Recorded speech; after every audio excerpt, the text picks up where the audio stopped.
All right, got a special edition episode of All the Above podcast. You want to do the intro? The infamous. The infamous, the great, the famous, internationally known and locally respected, the good Kayce. That's all I got for you. I can't give you. Everybody know who you are already anyway. Right. I see you all over the place. You've been doing it big. I saw you doing the NBA draft stuff. Yep. Doing the interviews, doing big things. So, welcome to the show. You know, give us some flavor with a nice, beautiful young lady. So, welcome to the show, Kayce.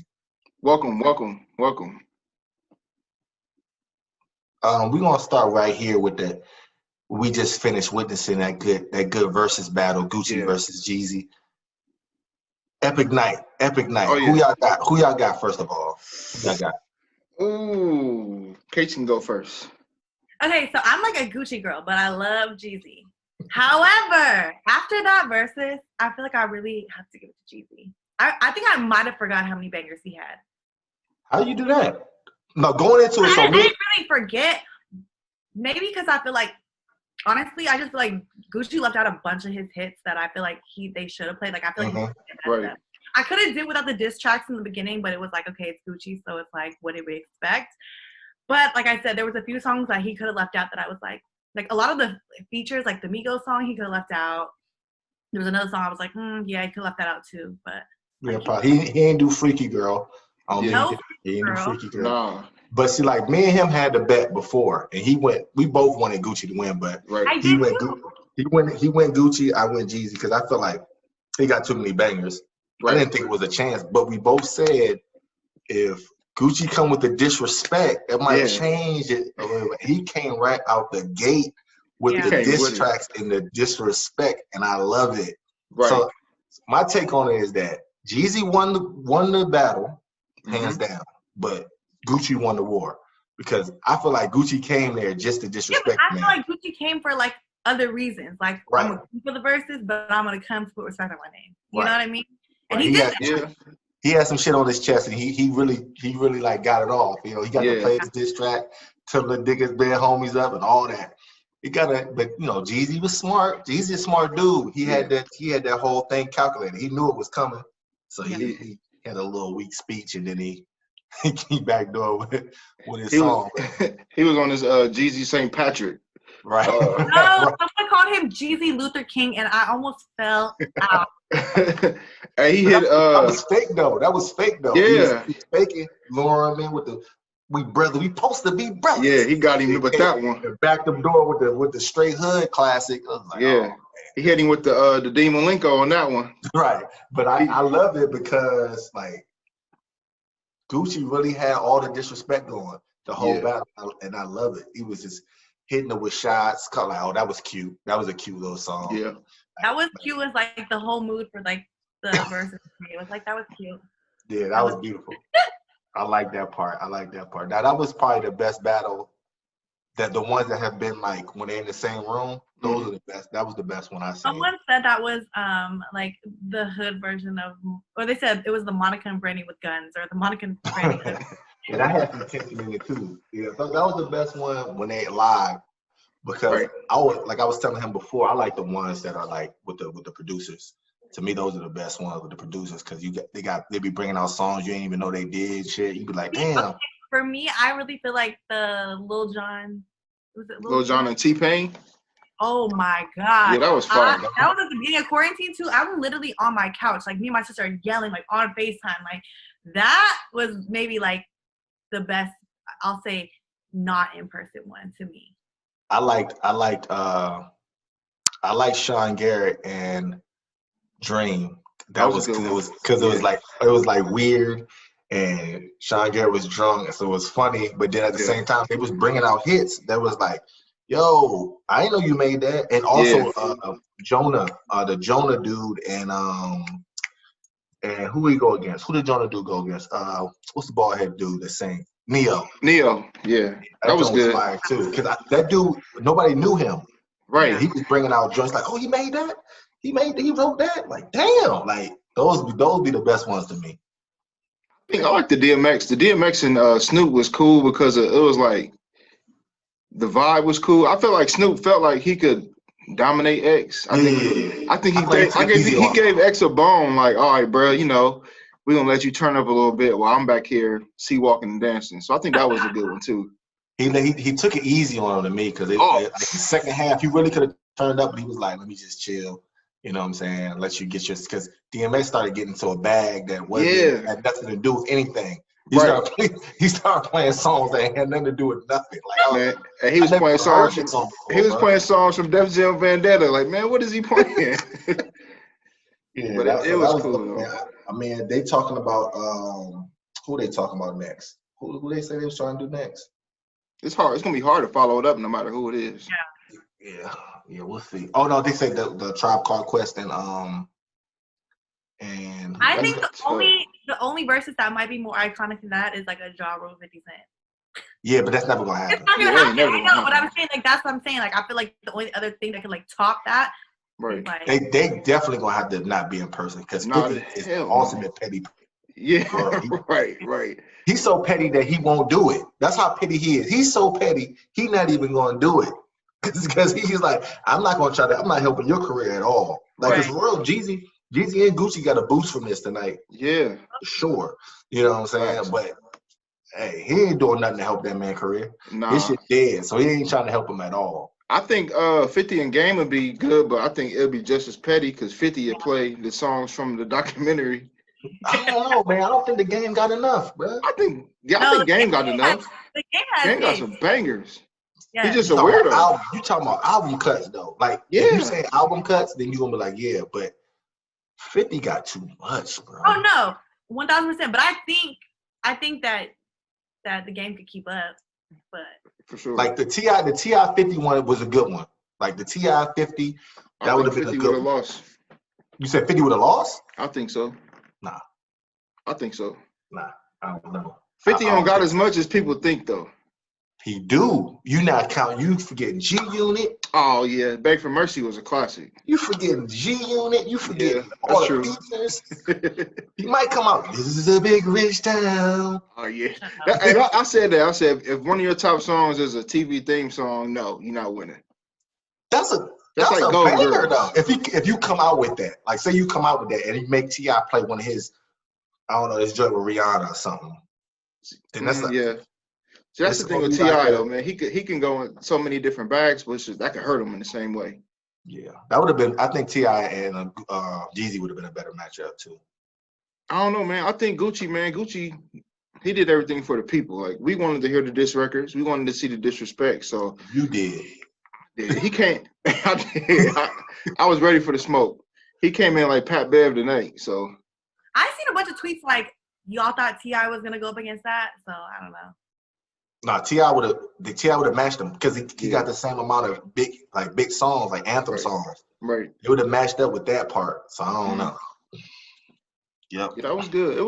It's like I said, if Tribe and Outkast following that, that's like Vince Carter in the dunk contest with Stackhouse going behind him. It's like no matter what you do, bro, it's not gonna work. Yeah, that's not a good look. They gotta do an R&B joint next and then go into the rap. Or take a month off. So people can kind of forget. They've been having big laws in between, so it's gonna be gonna be a minute. It's gonna be January or something like that. But wasn't the last Monica and Brandy one? That was like 2 months ago, over 2 months ago. Yeah, that was a minute ago. The build up to that one was crazy. I mean, they talked about that one for like weeks. This one was like kind of. That was a good one. Like for the ladies, that was a good one. It was solid. I like the tension in there. I like the ones with tension. I like pettiness. I like the pettiness and the tension. Right. You never know if somebody just gonna turn around and just say some crazy. Mm-hmm. Like Babyface was crazy with the disrespect too. Yeah. He was real petty. He was real petty with Teddy Riley. Yeah, he's slick with it though. Like them dudes with them I like it. Slick backs and S curls, man. They on some wild stuff. Imagine if Prince was alive and he had to go against somebody, how petty he would have been. Oh, he'd have been spinning the basketball on his finger. Or some crazy stuff. Oh my God. Jackson. Huh? I said Prince versus Michael Jackson. And who you got winning? Huh? That's close. I gotta hear. No, hold on. I gotta hear this. I don't know. Man, I don't see how anybody can beat MJ. Yeah. Yeah. Because he got kids. I know more Michael Jackson songs than I do Prince anyway. Right. I would have to go with Michael. I'm a huge Prince fan, but MJ got songs from when he's a kid, so it's like he got way too much. Oh yeah. Yeah, it's not very fair. Only person if you take his whole catalog and say like everything he wrote and sung is R. Kelly, but we're not talking about that. Okay, so who do you think is going with Chris Brown? He has to go against somebody like Usher or somebody. Oh yeah, but I don't. Yeah. Usher. Trey Songz? No, he too big for Trey Songz. You think? What? Trey Songz. Yeah. Usher Chris Brown will be crazy. Usher, man, Usher Chris Brown will be crazy. Yeah. But I agree. I don't agree with Bootsy on a lot of stuff, but I agree with Bootsy on this. Can nobody beat R. Kelly? Those are facts. Yeah, Now I looked up his resume. Yeah, it's crazy. It's just he exiled right now, but it's just like I'm talking about writing, singing, producing. It's so hard for me not to like sing R. Kelly songs when they come on. Bruh, it's like so difficult. I turn it off. It's just like I had to erase some of the songs in my playlist, and I looked it up. It was like 10 songs. I was like, oh man, you gotta go. Yeah, you gotta go. Yeah, I think the Verzuz was dope. It was good. They ended it. It was like more like WWF at the end. I think like Vince McMahon wrote the script, but it was good to see him like make up, do so icy. I don't like that. Why? Given the climate, it was good. I want beef to cook.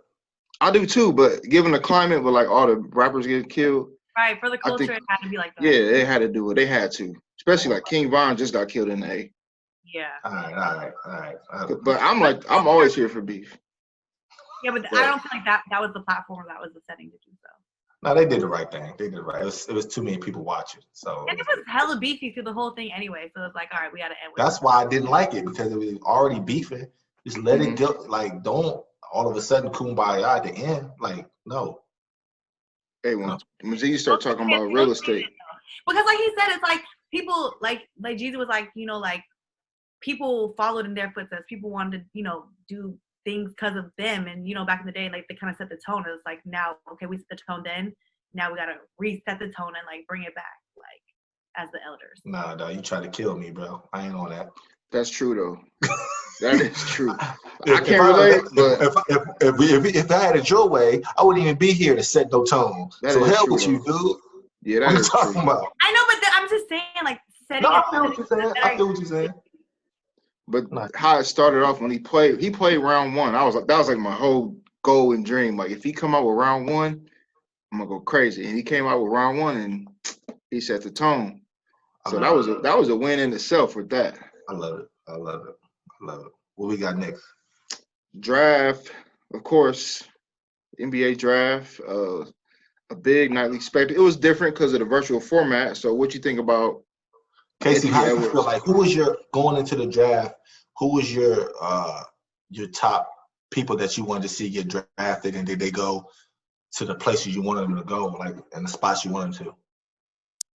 I mean, I thought the Edwards kid was very impressive, just regardless. So I mean, I knew he was gonna go 1, 2, 3. You know what I'm saying? Obviously, Melo in there too. I mean, to be honest, I just feel like with like the whole Corona thing, I didn't really get to watch. I feel like I pay attention to the draft or like the draft prospects more like during like, like March Madness and things like that. You know what I mean? So I feel like I didn't really get to experience the whole draft prospects in the way I would have wanted to, because it's like, okay, we watched them do like little highlights and there was like no combine, so it was like I didn't get to watch it there. So for me, it was really hard to say like who I thought, because I hadn't watched a lot of the guys like throughout college and things like that. So, and that's just me being honest, you know what I mean? So normally what happens is players make their cases more in the NCAA tournament.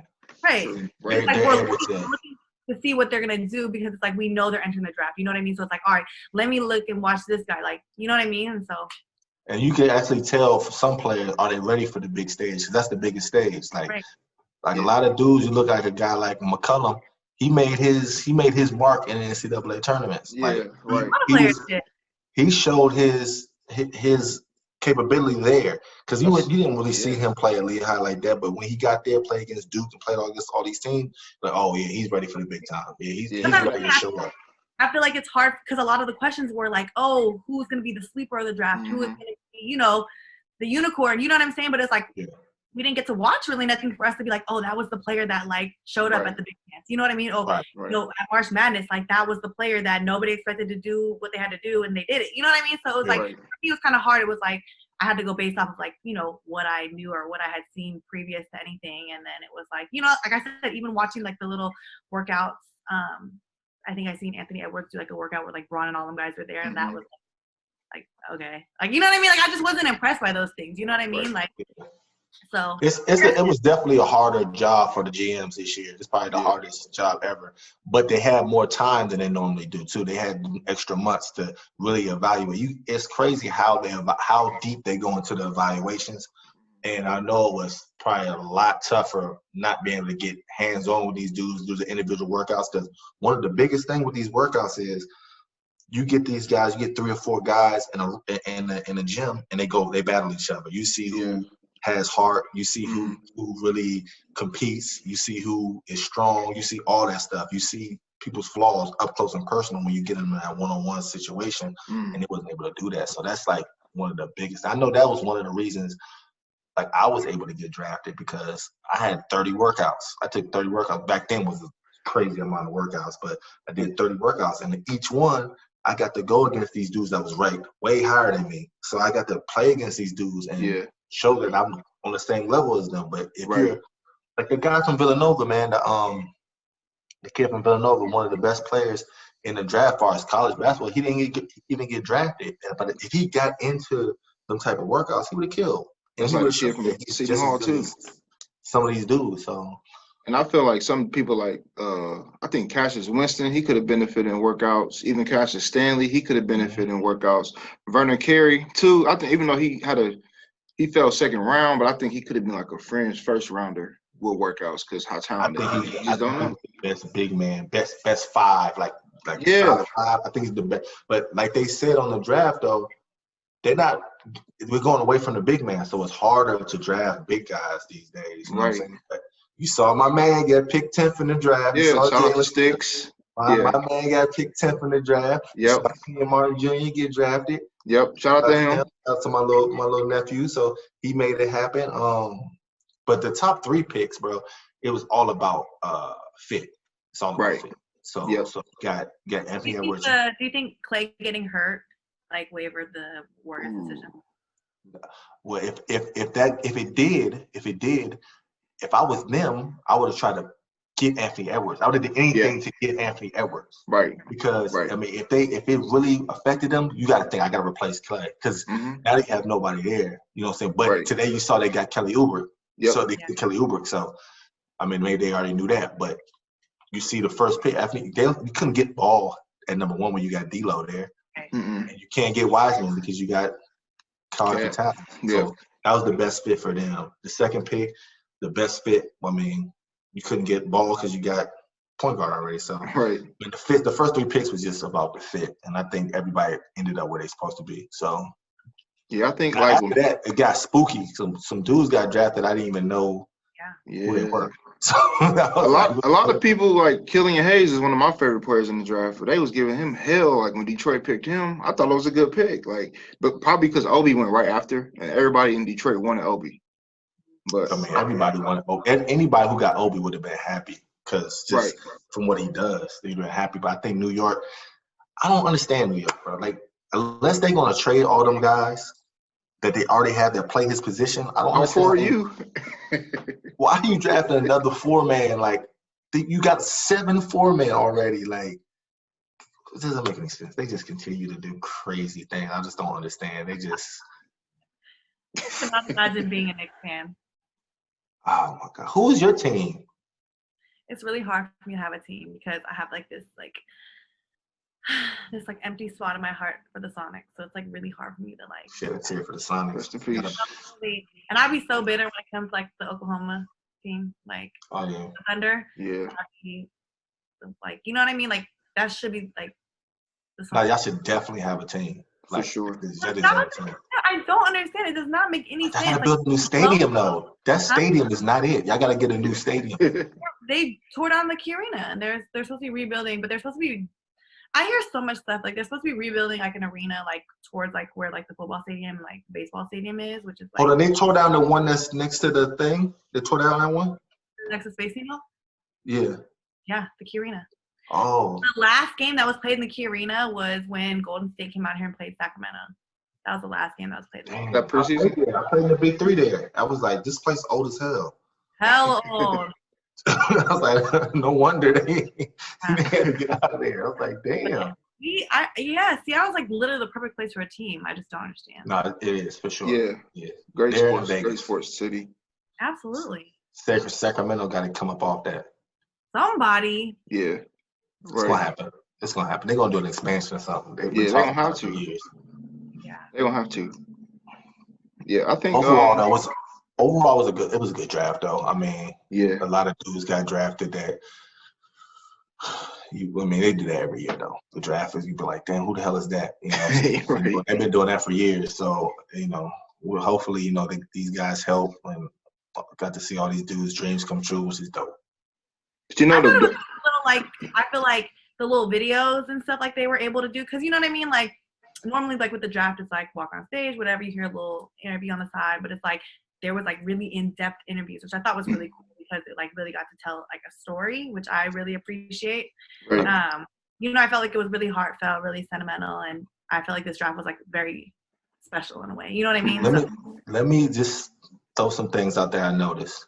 First of all, it's the most emotional draft. It was the most crying I've ever seen. Yeah. Maybe because people was in their own homes and everybody was there. Right. I haven't seen that many mixed people ever in my life. Bro, it's a new way. It was either they were African or they were like mixed. Mm-hmm. Everybody, bro, it was crazy. I never seen that. And a bunch of people who's played sports.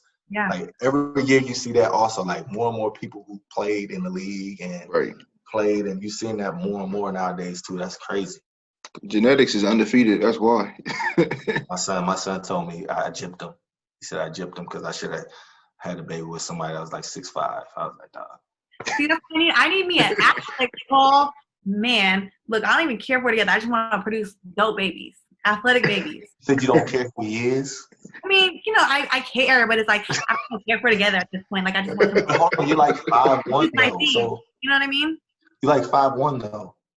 I'm like 5'5". Thank you. Give myself. Okay, that might. So I need to be 6'2" and higher. Athletic. Okay. My son's not playing football, so he's gonna be a basketball player. Where the money at? It's safe. No CTE. Baseball's where it's at. That too. Yeah, but it's hell. I say basketball. Boring. Oh my god. Like I want to go to games. I want to be hyped. I want to be like, you know what I'm saying? I want to be basketball mom in there. AU games and stuff like that. Baseball is so boring. Is basketball oversaturated? What you mean? Like, is it everybody like just trying to get it? Everybody think they can go to the league. You know what's crazy? And I just noticed this. I think I said this before. I didn't know how special it is to make it even in college, make it to college until my son started playing. Like, and then you go to like an AAU tournament, you go to a high school game, and you just realize it's like in every city, it's a billion kids in every city. Like it's a billion kids trying to get on. Like you have to be special to really get to that level. Even the college, it's hard. It's competitive as hell. Yeah. It's even more competitive now. See, I believe like the competition is like obviously like elite right now. You know what I'm saying? Like with the access they have to everything, to like the facilities, the trainers, you know what I'm saying? Like even just like health wise, like what they were eating. Like I was eating Wendy's chicken nuggets before games. You know what I mean? I put a Caesar salad, at the dollar menu. I thought that was like healthy before games. You know what I mean? I'm like, imagine if we had the resources growing up that the kids do now. I'm saying even talent, obviously, even like we're looking at like MJs and things like that. It's like imagine the resources if we had those at our age growing up playing in AU and select and training and things like that. Right. Or opportunities and different options that the kids have now to, I just think it would be even crazier just to see. You know what's crazy? I think the kids now are way more skilled than we were, right? Hell yeah. Because they train. But imagine if we had the resources like that they have now, I feel like it would be like, you know what I'm saying? I mean, it's hard comparing apples to oranges, but I'm just saying, like, had I had the resources, like the gyms, the workouts, for sure. all those things, like, I would have been a completely different player. But you know what we traded? You know what we traded in for the stuff they got now? Is we didn't have the training and all that stuff, but we played more. Yeah. Like we played way more. Like we actually played outside wherever you could play. Mm-hmm. We played more. They don't play as much as they do, and they don't compete as much as they, we did back then. Right. And that's the difference. Like when they get, like you watch an AAU game now, it's really just them. There's no defense. Yeah. They really just play up and down, like who can get a dunk. That's all they do.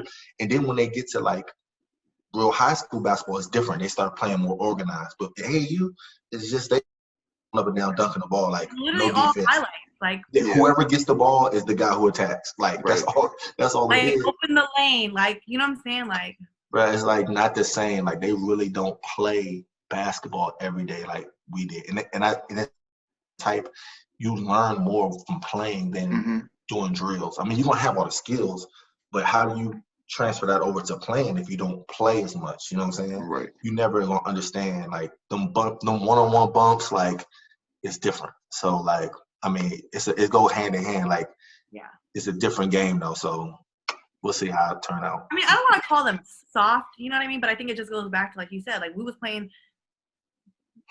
I don't want to get back to soft, but you know what I'm saying? But like, I just feel like it is a totally different game. You know what I mean? Like, like we're playing street ball. We're not calling fouls. You know what I'm saying? Like, right.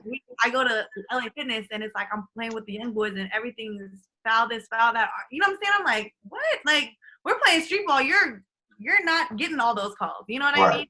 Like, and if you're getting all those calls, you're not playing the next game. You know what I'm saying? You're not playing anymore. Like, yeah, definitely different times, different circumstances. And I think a lot of the kids now, even when they play, they look like robots because they're so used to cones. Like used to cones, they're like people get in front of people. You can't just 1-2. Like it's not a cone, it's a person. Right. So I knew all. And I'm like, what are these trainers doing? Like, what are these scamming? Yeah, like it just like I'd be looking at them, I'm like, there's no way. Like, y'all pay y'all kids to get trained to do these like random ass like workouts. I just doesn't make sense. Like, I don't know. I mean, you paying people for stuff that we used to do by ourselves. Yeah. Like literally just, okay, we watching a Michael Jordan tape, like come fly with me, and I'm going out and I'm doing everything I seen him do, like by myself. I'm throwing myself the ball. I'm doing the moves by myself. I'm doing all this stuff by myself. The wall. Like those are the stuff we like. They showed the highlight, the kid from Oregon, the point guard from Oregon. Yeah, Pritchard. They were showing him working out, and he was just in his driveway doing the little basketball drills. His handles was crazy. Just doing it by himself. He was talking about how his fingertips was bleeding and stuff like that. And he was just doing that's the essence of basketball, bro. That's not having a guy that never played basketball before probably in his life show you these drills that just never work, telling you how to shoot come down and dribble between your legs 6 times, crossover, and do 2 step backs before you shoot the ball. It's not the only things that I like, tools that I remember using when we were like younger was like the little, y'all remember that little eye thing you used to wear so you couldn't look down? Yeah, so you couldn't look down. Yeah. Those.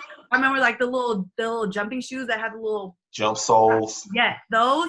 And then like I think the only other thing that I remember was like the little thing that's like flat right here. So when you held it, it was like that's literally all I remember using. And that was like I said, like we was doing that by ourselves. You know what I mean? Like we didn't have no stuff going on like that. So yeah. It's different times. Yeah, it's a different world, man. I knew I was old when I was playing just pick up and somebody called a continuation foul. I was like, no, I'm out.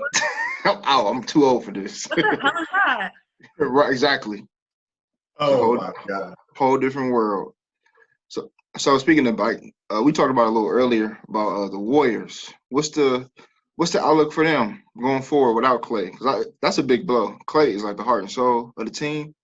Defensively, offensively, when he's going, it's hard to beat him. So, what you think about that? I'm saying that's my favorite player.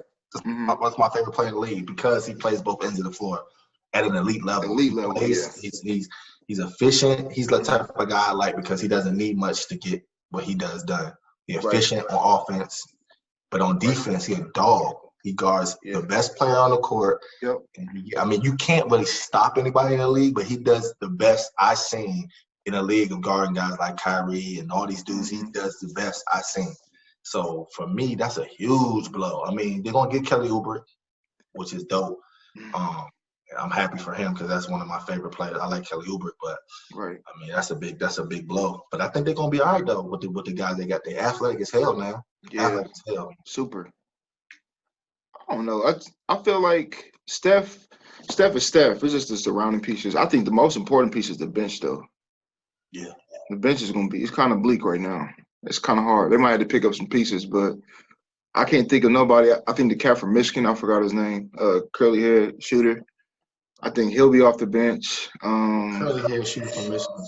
Light skinned kid. I forgot his name. Oh man. I don't know none of their bench players, but their bench is never crazy. But having a guy like Iguodala come off the bench is big time. You know what I'm saying? They don't have nobody like that, no glue guys like that. Right, you know right. Yeah, they'd be all right. I don't know. What do you think about Kayce? I don't know. For me, I'm like, dang, at this point, it's like, do you rebuild your team? You know what I mean? Like, I feel like their team was so elite and they played so well together that now trying to fill the pieces is more so of a thing. I think it might have to be like a start from the bottom up again. Like, unfortunately, you know what I mean? Like, what? I think they're gonna give them a year. I think this is a telling point this year to see if they can do it without the core that they've had this whole time. But I mean, like you said, they've had these pieces in working together for this long. They had a cohesiveness, and those guys ain't there no more. They got to plug these new guys in. But I mean, the unselfishness, everybody don't play like that. Everybody don't understand how to play the game. So like, even though Kelly Oubre, it's a rebuild thing now. Yeah, but I mean that's tough though. It's tough to plug somebody into a system. Like they had the perfect system for the guys they had. Yeah. I mean, do you mean by rebuilding? You mean like they're gonna have to change the system, the whole system up? Yeah. That's what I'm saying. Because like I said, like you said, it's like they had such a mesh team that played so well together. So like, you know, with all the injuries and things going on, it's like trying to plug in those places. And obviously, like, you know, we're holding the standard up here. We're trying to fill, you know, positions and players that pretty much is like unfillable. You know what I mean? Because they're looking for the caliber of a player. So it's like plugging in those pieces that aren't fitting. Like people are just not seeing the Warriors for, you know, what they were. And so that's what I'm saying. It's like a rebuild. Like you're gonna have to change the whole thing up. Are they a playoff team with the pieces they have now? Losing Clay? Yeah, but we forget we got Wiggins. You got Wiggins. You got Kelly Oubre. So you're gonna have Steph, Wiggins, Kelly Oubre, Draymond, Wiseman. So starting five. Wiseman. I just seen a clip of him bringing the ball down, crossing the dude twice, and dunking on him. I never thought he could handle the ball like that. But yeah, he got to go. I didn't know he did. I think they might be like a scary. And we talked about it on the last show. The West is deep. They super deep. Yeah. So they might be like a 7 seed maybe. If they make it like 7, like low, like 6, 7, 8. I wouldn't want to play them though. If I was a 2 or 1 seed, I wouldn't want to play them. What you got? I don't know. I mean, like I said, like I think that they brought in a bunch of talent. Again, it's a thing of meshing. I think also like Draymond being such a strong player, vocally, personality-wise, just you know, obviously, and I think it takes a special type of player to be able to play with Draymond. You know, just from what I've heard from people that have played with him, that some people are not cut out to play on a team with him. You know what I mean? So I think it's, you know, that chemistry on and off the court is going to really play a factor into how well they do, you know, during the season. Yeah. Let me tell you a sleeper factor. They're going to be one of the only teams with a crowd. They're going to have a home court advantage a lot of nights because they're going to have 50% capacity because they spending billions of dollars for them tests. Yeah. So they're going to be one of the only teams, unless everybody's going to spend billions of dollars. I just know they're only one of the only ones. Yeah. So, like, they're going to have a crowd. Nobody else going to have a crowd. You know, they always had the home advantage in that new arena. So that's a factor, too. Yeah, for sure. Yeah. I don't know, man. It's just you can't count out the Warriors. They got so much chemistry, so much talent. I think they will try to get Quinn Cook just for like chemistry reasons. And then Depending on like Quinn. Yeah, because he got waived. Is Quinn a free agent? Yeah, he got waived today. So he got waived? Yeah. So I think they can plug him in. I think they can plug him in as a backup. Yeah, they need another ball handler. Huh? He's a great back. He's a great backup. Yeah. So great like little pieces like that will help them because their starting five ain't bad. It's just the bench. Like who's gonna spell Steph for 10 minutes, 15 minutes? Right. Who's gonna spell Wiseman for 10 minutes? Pascal off the bench, he's pretty solid. He had a good. That's the kid I was thinking about. Tough. Yeah, he's definitely tough. Yeah, he's tough. Shout out to Quinn Cook though, another DC product. You know how we do. We know what's going on. Casey, we ain't talking about life from Seattle. We know we do. Anyway. Now we on that. Speaking of that, so where's the best hoopers come from? Okay, I'm not gonna say like. Let me just say that Washington produces hoopers, and I think people like underestimate the players that have come out of. Definitely not underestimating Washington. Yeah, I think like what's like the per capita, like I'm not sure like the exact term, but like per capita, I feel like Washington produces. For sure. I'm looking at it right now. You got Murray, you got Deontay Murray, Zach LaVine. Are you talking currently in the league right now? I'm looking at this thing, and a lot of these dudes. I'm about to go through this list of this picture. I'm looking at right this picture. Okay, so it's Murray, Zach LaVine, Nate Robinson, the kid from Washington who just got drafted, his brother. Jalen, yeah. Yeah. Jamal. Yep. Crawford, yes. Jason Terry. Yep. Isaiah Thomas. Brandon Roy. And the OG, what's my man name? That played for the Sacramento Kings. Oh, Doug Christie. Oh yeah, Doug Christie. We said Isaiah Thomas? You're leaving out like. I said Isaiah Thomas. Okay, Isaiah Thomas. Tony Roten. Aaron Brooks. Rodney Stuckey. Spencer Hawes. Yep. What's the kid? Terrence Williams. Marvin Williams. Marvin Williams from Seattle? I didn't know that. Yeah. Marcel Webster. Marcel Webster, yes. That's a lot of dudes. That's some people. There's a lot of young cats that just came out of Washington too. Yeah, UW factory. Malachi Flynn, he just got drafted. He's from yeah. Whatever. There was another kid too. I think I don't know who it was, but there's a lot. Y'all got a lot of people, but the factor that takes it is the per cap thing you said. The thing about where I'm from is we are super small. We talking about a county. I'm not even going to name. I'm not even going to do the whole DMV because if I did the whole DMV, that'd just be super unfair. And the whole DMV is probably just Seattle's probably bigger. Washington is most definitely bigger, but Seattle's probably bigger than the whole DMV. Mm. But PG County, we talking about a county. Yeah. So educate me. Who are some players from? Whew. Man, I wish I had a list, but I don't have a list. But I'll just name some. Kevin Durant, Beasley. We talking this is the same neighborhood people. These are people from the same neighborhood. Yep. Ty Lawson. Mm-hmm. I can just go. James White. Yeah, Grant, the Grant brothers, Oladipo, Jeff Green, Grevis. Ain't Grevis from the area? He played high school there. Okay. I don't know, is he from? He counts. We count. Might as well claim him. Quinn Cook. Oh, Quinn Cook. Man, we can go. I can just go on Jared Jack. I mean, I can just keep going. Nolan Smith. Man, I can just keep going on and on. That's the county. If we're gonna go, just be adding DC and Virginia. That's not fair.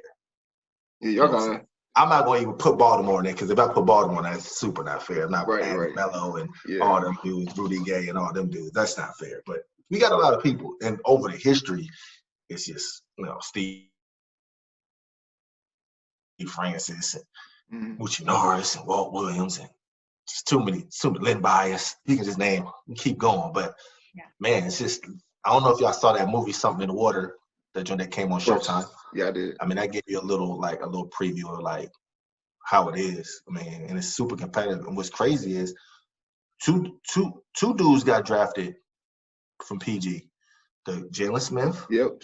And the kid from Villanova. Bay, what's his name? The kid from Villanova.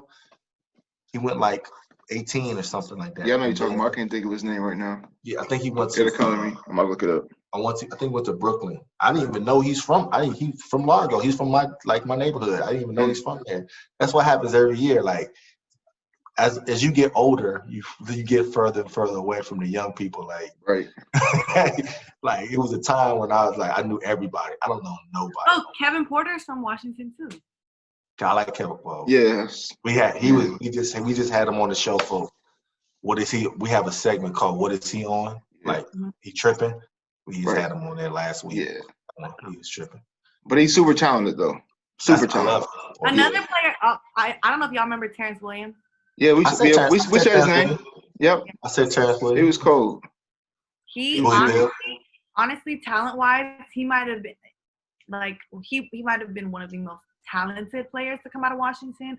It's just unfortunate that all that extra stuff. Yeah. Shout out to Terrence Williams, man. Yeah. Louisville. My guys I came up playing against. But yeah. But what'd you say? What his name was? You looked it up? That's my dude from PG County. Let me check right now. Villanova. I think he got drafted 18. I know his name. It's just killing me that it's not. Bay. It's Bay or something. I'm gonna check Something Bay. Right now. This year? Yeah, he just got drafted. I think with Brooklyn. I think I drafted about Brooklyn. Yeah, Sadiq Bey. Sadiq Bey. Yeah. Yeah. Tripping. Yeah. Who he get drafted by? Say Nets, but traded to the Clippers. Okay. So he in a good situation? I mean, traded to the Pistons. I'm confused. Oh, that's even. Well, shout out to Troy Weaver, the new GM for the Pistons, who was another PG County alum. He making moves, man. He making moves. Yeah, he been in the game for a minute, but now he the GM of the Pistons, so you know. That's what's up. He made some moves. He traded Luke Kennard. I think that's how they got the pick from Sadiq Bey. Mm-hmm. So they got rid of. They got Killian Hayes, my young boy, Baby D-Lo 2.0. They just got to find a way to get rid of Blake. So. I like Blake, man. I like Blake too. I love Blake. I love the new Blake Griffin with the handles and the jump shot. Yeah. I like Blake. It's just the fact that Detroit really don't need him. So I think they're in tank mode completely. But we'll see.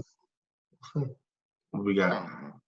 WNBA. What you think? The rise of WNBA. It's a great game. A lot of people don't respect women's basketball. So. At all, I think it's crazy because when it comes to fundamentals and skill level, they are like high, like super high. The thing about it is like the argument I always have with everybody is like, I feel like people don't respect women's basketball that don't play basketball. True. No, you're right. That's true. And the majority doesn't play. You know what I'm saying? Mm-hmm. Because it's like you talk to the elite of the elite, you talk to the people who know the game, you talk to people who played, and they have nothing but respect for women's basketball. And it's just unfortunate that obviously, pay and opportunity and things like that, it's not there as it is for the males. And I understand, like, you know what I mean? Like, obviously I want, equality and pay to be the same, but, I get it. Like, the numbers just aren't there. You know what I'm saying? But just the thing about it, I think for women's sports is they just really want the respect that they deserve. You know what I mean? Like, I cannot tweet anything about women's sports without bots and trolls coming and telling me to cook in the kitchen and you know what I mean, like go do laundry and things like that, and it's always trolls. You know what I'm saying? It's never like an elite athlete being like F women's basketball or something like that. It's always fake pages and things like that. So it's like I don't really pay it no mind. You know what I mean? But for me, I worked for the WNBA as a ball girl. I started off as a ball girl in 9th grade, and then I did all throughout high school, even in college. And then when I got back from college, I was promoted to the equipment manager and video coordinator. So I've been around women. Obviously, I played too, you know what I mean? But just watching the WNBA grow from, when I first started to now where it is, like, it just makes me so happy. You know what I mean? So you think, like, because all leagues start slow. Like, even the NBA had a slow start. NFL always has a lot of slow start, but it grows. And are you seeing the progression that you think is needed to get to that level where it's like on the NBA's level, or even where the NBA was in the 90s or the 80s? Because every year the NBA continues to grow. So you think it's on the right trajectory? And if it's not, what do you think they can do? So, I mean, in all honesty, like, I don't know if it'll ever level up with the NBA. Mm-hmm. I don't know. I don't know. You know what I'm saying? Like, I don't, just with everything, I don't know if it'll ever be, like that. I don't think it'll ever be equal, but so if the NBA is here, but in the 90s it was here, the WNBA is still a little further from that. Do you think it could get to the level where it was like in the 90s, where like it has more women from international and all over the globe wanting to play basketball? Because that's what happened after the Dream Team happened.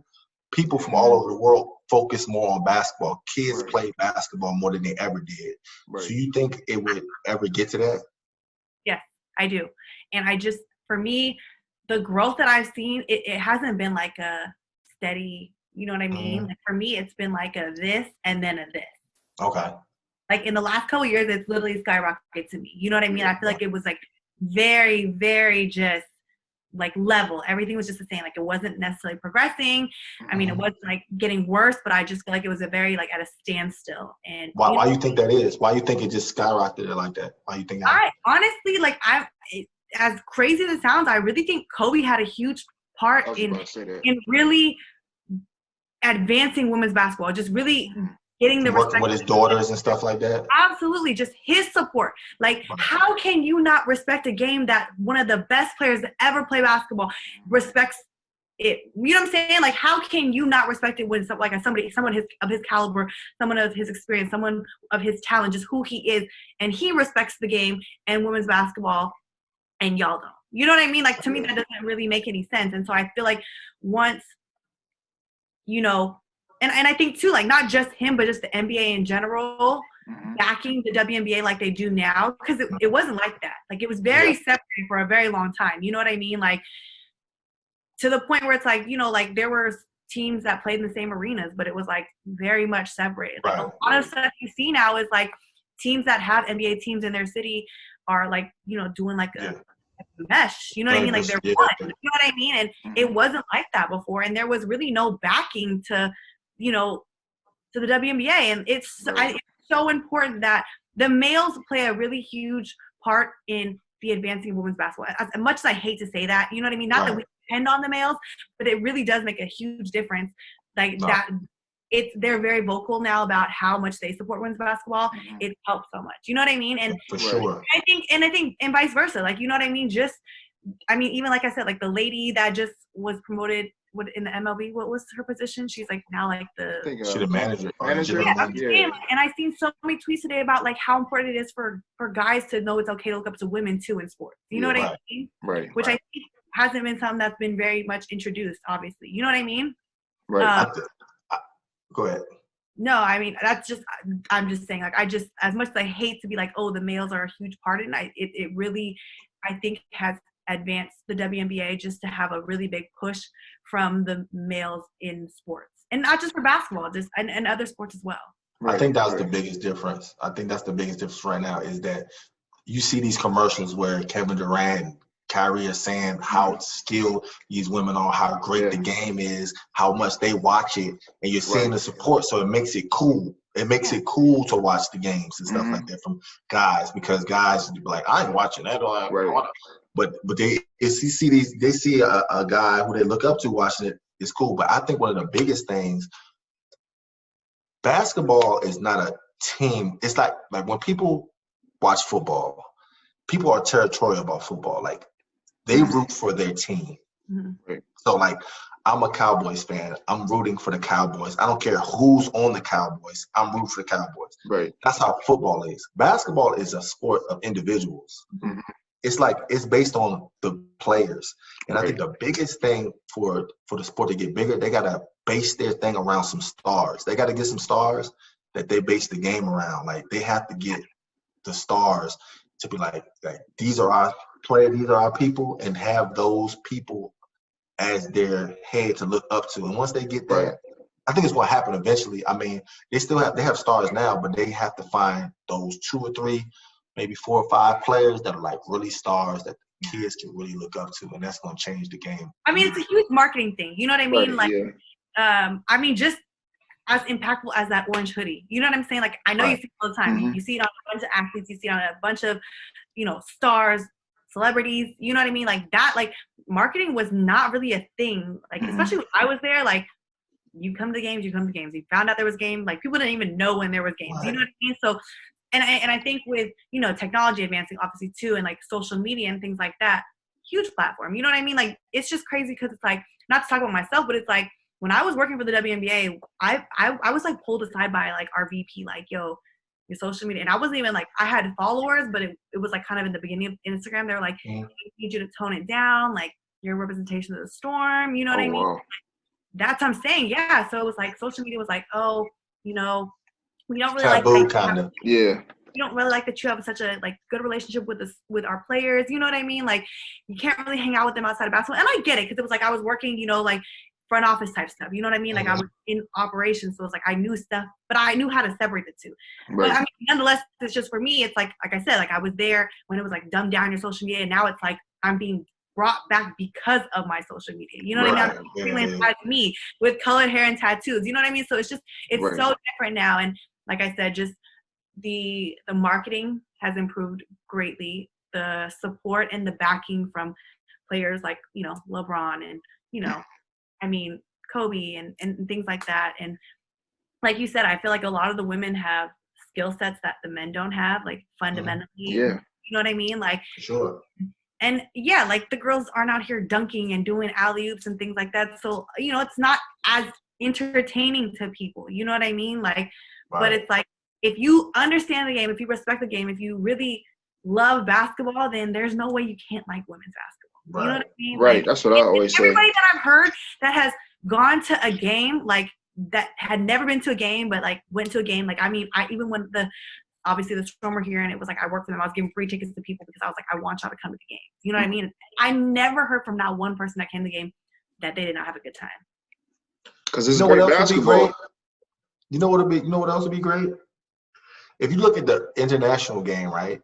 Like women's basketball is huge overseas, right? Mm-hmm. So it's huge overseas, but like the people, they're more based off the fans. Like they're fans based off the teams. They don't care about new players coming every year. You don't have time to be a fan of James White, because I'm gonna be there that 1 year, then I'm gone.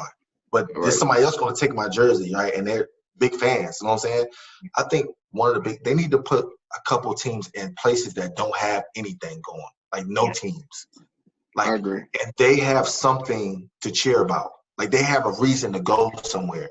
Like Seattle's one of the best places, right? It's one of the probably one of the best teams in WNBA as far as attendance and stuff, because they have no other basketball team. But like cities like they don't have no sports teams. Those are the cities they should have like 3 teams like that at least. Those you'll see the attendance. They'll have the best attendance. Like OKC. The reason the attendance is so crazy. They have the team there. No, I'm talking about for the men's. The reason they're they're always great in attendance because they have nothing else going on. They have no other sports teams. Yeah. So their attendance, people come out like it's like a party every week. Right. You know what I'm saying? So it's like I think that's a big fact. That would be a big fact that they did that.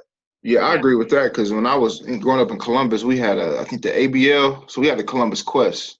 So Brian Agler was a coach, and it was like Katie Smith, Valerie Steele. I can't forget who else was on the team. Can't remember. But, I mean, that was like my mom's job. We got tickets. So, we went to the game. So, it was always fun. Like, we kicked it, watched good basketball, and they had a good time. So, I think that's a good idea to just, like, to keep globalizing the game. Mm-hmm. Right. I agree. And I think, too, with, like, one thing I noticed, like, when I was, like, working with the Storm was, like, trading in the WNBA is not how, like, how the NBA is like, you know what I'm saying? And like you said, like, people like players, not necessarily like teams, it's like players. And a lot of these girls play on the same team their entire career.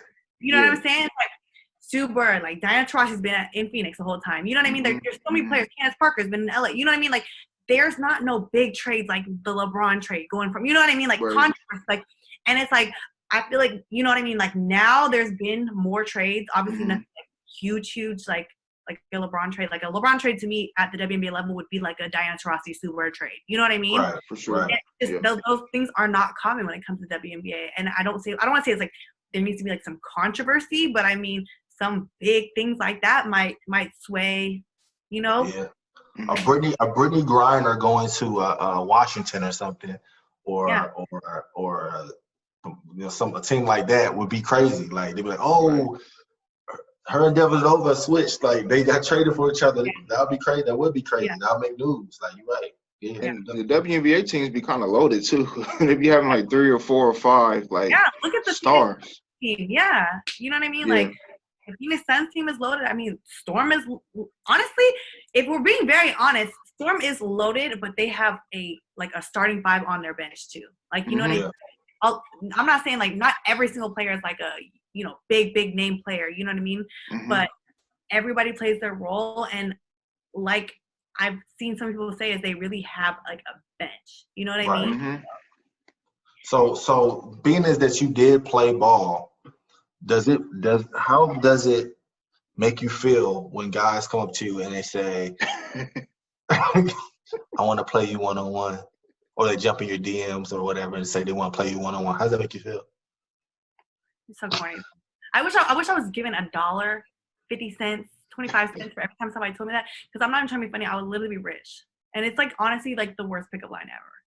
Like, Has it ever worked though? No. I mean, okay, don't get me wrong. I've probably responded, but it's like not necessarily because of that, but like, okay, maybe because it was like I thought he was like cute or something like that. You know what I mean? But not because it's like, oh yeah, that was a good pickup line, I'm gonna give you a chance. You know what I mean? Like you would have been better off like sending me a meme or a GIF or like telling me a joke. You know what I mean? Like crazy part, I bet it's a bunch of dudes that can't play. Exactly. And then it becomes a shit talking thing. You know what I mean? It's like, you can't guard me. Like, can you even dribble a basketball? You know what I'm saying? Like, can't go left. Yeah, it's just like so cliche, so corny. And it's like, if I could make a list of like the things people like say when it comes to pickup lines when they know you're like a hooper or played basketball. Give me one more. Give me just one more. Because I'm writing this stuff down, so I might use it. Like, it's not like can we play one-on-one thing, but it's like, let me rerun for you. Like, I want to be with you shooting in the gym. You know what I mean? Like, that type of thing. Like, pitiful. Yeah. It's terrible. That's okay. I feel bad for you. Yeah, that's rough. So do you feel like being a woman, especially a minority woman, do you feel like you get taken serious in the media, even working with players? Yes and no. Yeah. I think players that like know who I am or know what I do, like respect me. You know what I mean? Like, and that's why I really don't pay attention to trolls, because I'm like, I have the respect from people who actually matter, that have like a say so, that like their opinion to me matters. I have their respect, so I really don't care what you're saying. You know what I mean? Like that's why I don't pay attention to trolls. You know what I mean? And it's just like for me. Especially it's like, and what I want to like, if there are girls listening, you know what I mean? Like, is like, I'm out here representing the NBA, the WNBA. I have blue hair. I had green hair before. I'm covered in tattoos. I have long nails. You know what I'm saying? And they rock with me for that. You know what I mean? And sometimes I forget. I'm like, I'm kind of sorry. I'm kind of shying away from your question, but I'm gonna get back to it. But I'm just saying, like, I just like, it's crazy to me because I'll be like, when I go to events or like I do hostings or like the interviews I just did, I'm like, should I like dress a certain way? Do I need to dress up? But I'm like, Infamous Kayce is who I am on my social media. Like that's why they book me. They book me for me. So it's like, don't be somebody else on, you know what I mean? Like don't all of a sudden wear heels, because then they're gonna be like, wait, we didn't book Kayce like this. We booked Kayce as Infamous Kayce. You know what I mean? So, but no, just back to it. It's just like, I do feel like in a way, like, some people don't take me serious because I look like this. You know what I mean? And, you know, because I'm not like this typical girl you see on SportsCenter doing like these big ass interviews, and that's not what I am, and I'm not necessarily trying to do that. You know what I mean? Like I'm trying to be me and talk about sneakers and talk about fashion and still talk about basketball. But like I said, I've been approached by like, even at like All-Star weekend at WNBA, like Chris Paul was there, and I was doing interviews. I got to interview Kobe that weekend. I was doing all the interviews for like Kicks stuff, anything Kicks related. So like all the celebrities that were there. I was like interviewing them about like what they had on, little like 3 to 4 question interview, and I was like about to walk past Chris Paul, and I wasn't gonna bother him because it was like at halftime, and he was like chatting with some of the other people, and he was like, "Yo," like he pulled me like to the side. He was like, "Yo, like respect, like for what you do. Like I've seen your sneaker game. Like keep doing what you're doing." You know what I'm saying? I'm like, for me, I'm like, that's crazy that who I am for what I do, and it's not for no scandal, nothing crazy. It's like, yo, respect for what you do. Like I seen your sneaker collection. Like it's always that. I've met so many athletes and things like that. They're like, yo, I've seen like you're the sneaker girl. You know what I mean? It's like, okay, it's kind of corny, but it's like it's kind of cool too. Right. And so then I got to interview him, but it's just like, being respected for being me is like probably the coolest thing I could say. So that's dope. That's dope. That's important. A lot of people struggle to find their lane, and the reason they struggle to find their lane is because they try to be in somebody else. They try to do everybody else's lane instead of finding their own lane and going with what they do. And that's dope that because people, that's one of the biggest struggles is people finding their niche and what they do and what they can bring to somebody's table to make it better, like bringing your piece to the table. You know what I'm saying? That's dope that you was able to find that right now. So yeah, and I mean, my situation is kind of unique. You know what I mean? Like, but my message to a lot of girls and what I be trying to tell them is like, you don't gotta look like, this to that. You know what I mean? Like, there's not a blueprint for it. You know what I mean? And I know, like, for me growing up, it was like my mom was like, "You're getting tattoos. You're never getting a corporate job." I was Nordstrom for 4 years in marketing. You know what I'm saying? Like, and I had colored hair and tattoos. You know what I'm saying? So it's just like I said, and it goes back to just being like, when I do these events and things like that, it's like I'll be sitting at home like, do I need to dress up? Do I need to cover my tattoos? But I'm like, wait, they booked me for me, not be yourself. So for sure. Yeah, that's dope. Representation matters. So that's good that people can, and even males can look at you as an example. Like, all right, might just be me. They gonna just deal with it. So, that brings up a good point. Speaking of somebody being themselves, one subject that's bothering me all week is John Wall. Oh man, so and the Westbrook situation, and John Wall being himself, gang sign John Wall.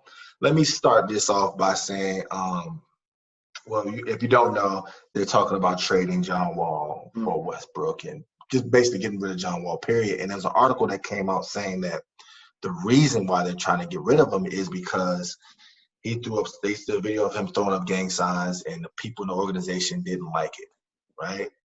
Which is a kind of a horseshit excuse for why to get rid of somebody. Yeah, it's bullshit. Yeah. My biggest problem is I'm from Washington, D.C. And if you're not from Washington, D.C., you just don't know how great John Wall is for the city and how much he does in the him and Bradley Beal.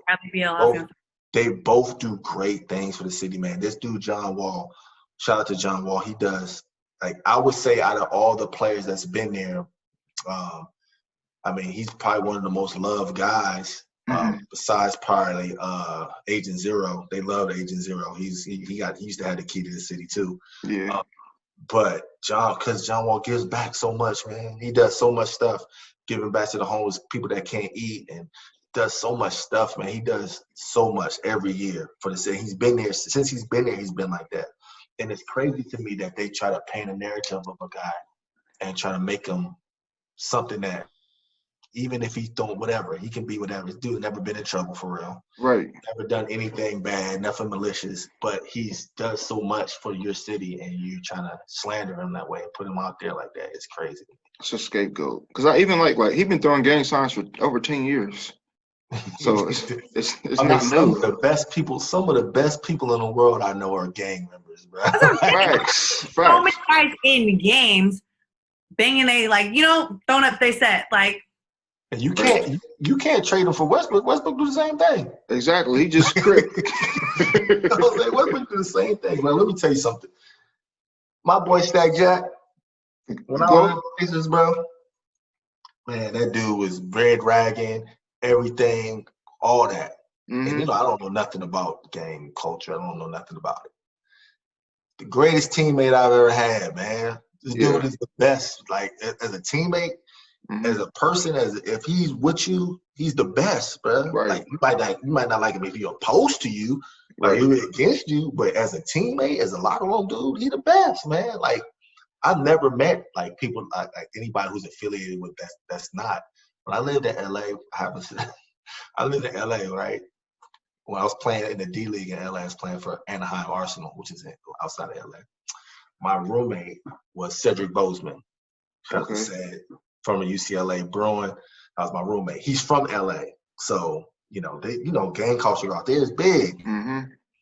So he used to bring these people around all the time, right? Like they used to be around these people that I meet him. He'd be like, man, yeah, that's such and such. Yeah, he a Crip. Blah blah blah blah.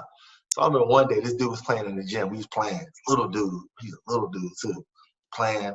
We spent like the whole day because it was friends. We spent the whole day together. Coolest dude in the world. Like he was so cool. He's funny, coolish hell. He's like, man, that's such and such. Yeah, he like one of the biggest Crips out here. he robbed such and such last week. I'm like, what? That dude right there? Like him? Like, yeah.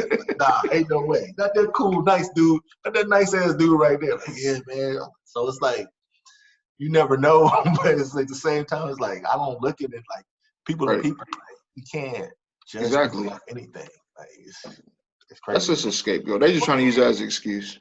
Yeah. Yes, I mean of course they trying to get rid of my man, but they trying to come up with these false narratives. So it's like just be the businessmen that y'all really are, right? People that y'all really are, and right? Just get rid of the man. Right. You know what I'm saying? So that's all I had to say about that. Yeah. Shout out to John Wall. Yes, he'll be good. He's gonna be coming back good. That guys like him that do so much, and it's like one bad thing happens, and it overshadows everything that they've. They don't even talk about it. That's what I'm saying. It's like I honestly, you telling me some of this stuff, I'm like, I mean, I knew he did a lot for the city, and I knew like I feel like I see Bradley Beal's face more in the like media public eye. Yeah, so, like you talking about the like John thing, like, but it almost means that much more that it's like he don't do it for the media. He doesn't do it for the publicity. You know what I mean? He just does it because he wants to do it. You know what I'm saying? And it's like, and I've seen him do stuff like with like the Special Olympics and things like that and whatnot. But it's just, I think it's really unfortunate that guys like him get a bad rap because Dude, all they talk about with him in DC is him going to Rose Bar. Like they all talk about him going to clubs and being the king of Rose Bar. Yeah, he's a young dude. That's what he's supposed to do. Right. That's what a young millionaire coming into the league is supposed to do. He's supposed to go to the club, supposed to have fun, and then you're supposed to go out there and perform.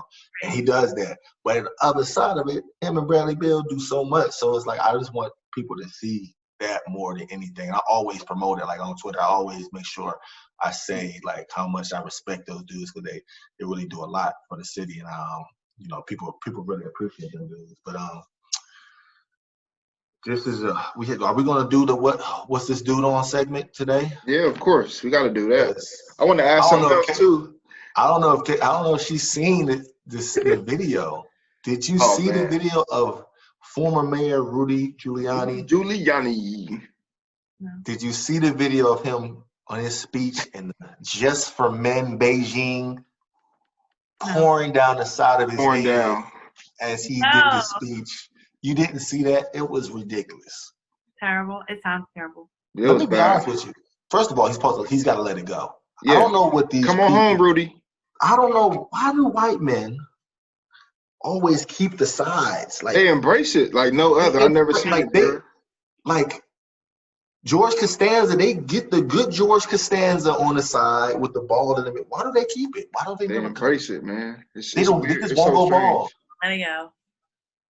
I'm not with that. Like, no, that's crazy. Cause like with us, like we start to feel thin on top. It's like, all right, If I see a black man with the cul-de-sac, if I see a black man with the George Jefferson, I assume he's from like Wisconsin, like somewhere suburb or something. Because there's no way we don't do that. Nah. Just let it go. Then hold on, Kayce, you didn't see this video. I just sent him this video. Then there's another video of him taking a napkin, sneezing in the napkin. No. Folding it, but then he flips it on the same side he sneezes on and starts wiping his face and his with the disgusting. That's sick. He already got caught up with the Borat thing. I don't know if I saw that. Did y'all see that? That was wild. Casey, did you see that? No. What? So wow. Borat had a new movie that came out. It was wild. Yeah. He had a new movie. You gotta watch it.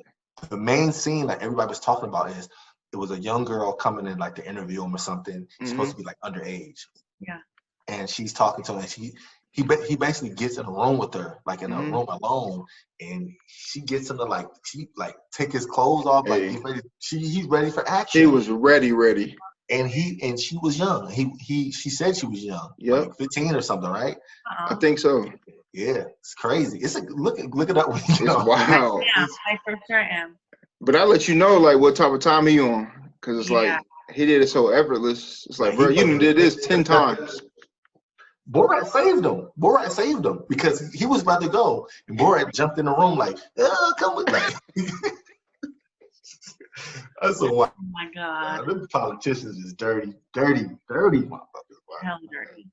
Yeah, he was ready, man. He was just like, it was more. He's like during the whole interview, he's like checking her temperature. He was doing more than checking her temperature. He was like touching her on the arm and getting closer, unprofessional, like straight sleazeball. I hope I'm not like that creepy when I get older. You hope. Good. Don't say that. It's disgusting.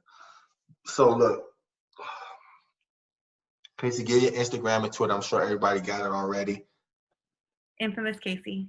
Kay. Any tall guys out there with athletic? Single, no situationships, athletic, no baby mamas. I just accept literally everybody. Everybody. What the hell? Right. Nobody's gonna be hitting you up. I mean, they're gonna hit you up, but they just ain't gonna be successful. Right. So yeah, man, we appreciate you. Probably gonna have you on the show again if you would like to do it again, because this was dope. I'd love to. And this is the 5th episode, so we appreciate y'all. Keep supporting, log on, and support. We out. We appreciate it.